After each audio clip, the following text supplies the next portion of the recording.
Hi, hello friends, welcome to AS Creations. Before going to this video, please like, share and subscribe my channel.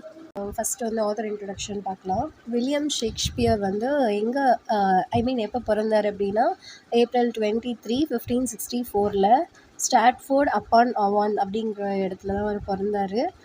அவர் எப்போ இறந்தார் அப்படின்னா 23 April 1616 வந்து அவர் இறந்துருக்காரு. அவரோட father name வந்து John Shakespeare. அவர் வந்து என்ன பண்ணிகிட்டு இருந்தார் அப்படின்னா ட்ரேட் பண்ணிகிட்டு இருந்தார்.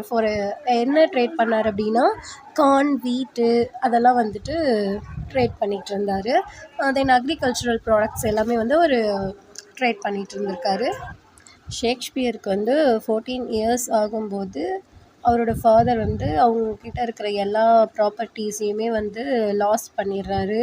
அதுக்கப்புறமா அவங்க குடும்பத்துக்கு நிறைய கடன் வந்து வந்துருச்சு. அதனால் வந்து இவருடைய எஜுகேஷனை ஸ்டாப் பண்ணிவிட்டு ஃபேமிலிக்கு வந்து சப்போர்ட் பண்ணுறாரு. எப்போ அப்படின்னு பார்த்தீங்கன்னா 1582. அதுக்கப்புறம் இவர் வந்து ஆனி ஹாத்தவே அப்படிங்கிற ஒரு லேடியை வந்து மேரேஜ் பண்ணிக்கிறாரு.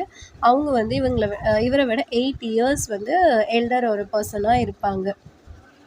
தென் இவங்களோட மேரிடல் லைஃப்பை பற்றி சொல்லணுன்னா அந்தளவுக்கு ஒரு சாட்டிஸ்ஃபைடாக இருக்காது. அவருடைய மேரிட்டல் லைஃப் வந்து கொஞ்சம் ஃபெயிலியராக தான் போய்கிட்டுருக்கும்.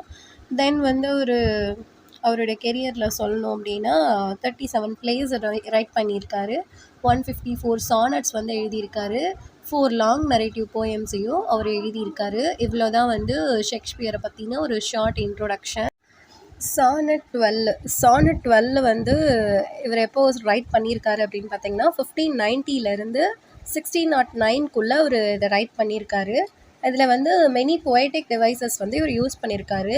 Like alliteration, imagery, metaphor, personification, இந்த மாதிரி லிட்ரரி டிவைசஸ்லாம் வந்து யூஸ் பண்ணியிருக்காரு. சானட் அப்படின்னு சொன்னாலுமே அதில் 14 லைன்ஸ் வந்து கண்டிப்பாக இருக்கணும். லாஸ்ட்டு 2 லைன்ஸ் வந்து கப்லெட்டாக இருக்கும்.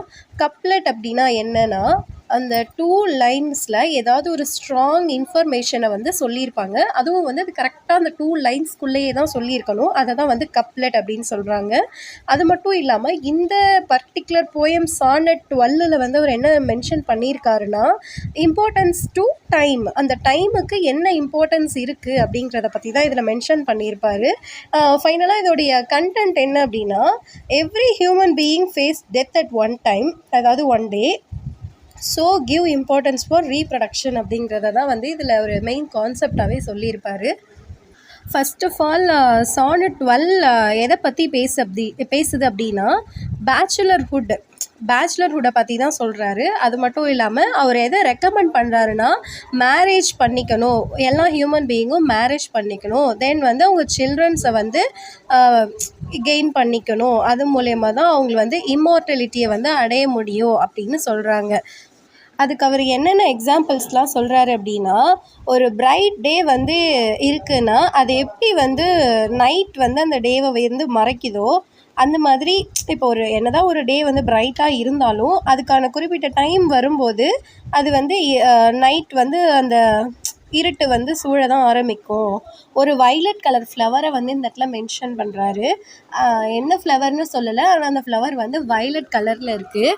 அந்த ஃப்ளவர் என்ன தான் வந்து மார்னிங்லேருந்து பார்க்குறதுக்கு ரொம்பவே பிரைட்டாக பியூட்டிஃபுல்லாக இருந்தாலுமே அதுக்கான டைமுன்னு ஒன்று முடியும் போது அது வந்து வாடி தான் போகும். இதுதான் வந்து நேச்சர் அப்படின்னு வந்து அவர் மென்ஷன் பண்ணுறாரு.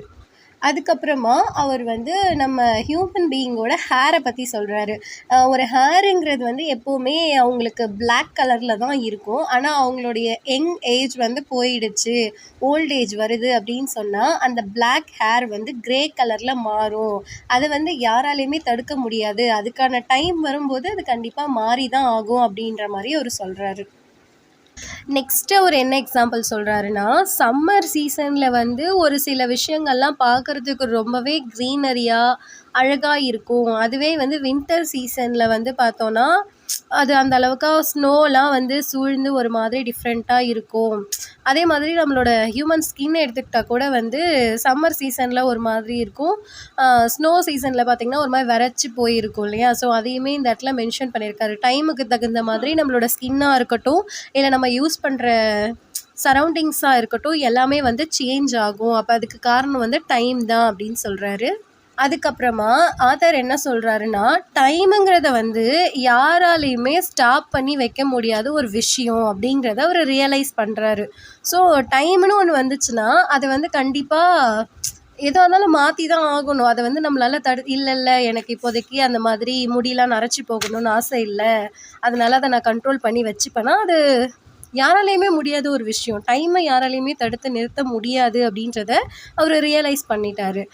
திஸ் ஃபைனல் பாயிண்டில் அவர் என்ன சொல்கிறாருன்னா, நம்மளால் டைமை தான் தடுத்து நிறுத்த முடியாதே தவிர, இப்போ வந்து நமக்கு ஏஜ் ஆயிடுச்சுன்னா நம்மளோட டைம் முடிஞ்சிருச்சுன்னு அர்த்தம். ஸோ அதனால் நம்ம இந்த சொசைட்டியை விட்டு, இந்த வேர்ல்டை விட்டு போய் தான் ஆகணும்.